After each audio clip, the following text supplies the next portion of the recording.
Magega yumuwasiri w'ebintu bitwetanaine amo na mache kurwase county ya Nyamira John Matiang'i oyunyardega komochie company ya Wasco igoro yobwagaji wechicho ase chiro ya nyamaya nigobono company ya Wasco yeteneneire nomotende monene ruswa itobanyare bagwe sokya na komochie ngane yo anyara kagokwana asiba muburina atige goturubani company ya Wasco emeroberie begede yogokonya chichiro na ko beke emeroberio anene ya mache amo nobokoreri awase county ya Kisii amo neri ya Nyamira bagokwana getaseni kandi TV nigobono bamuragire ekiara John Matiang'i asingana nyara kagokwana ase county yo ya Nyamira.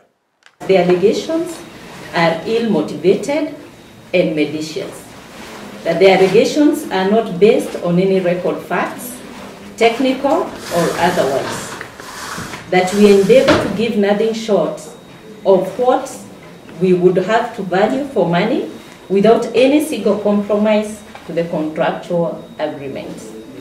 And that it is always fair, proper and responsible of any leader to carefully counter-check with facts before going out to display pure ignorance to the public, perhaps unwittingly.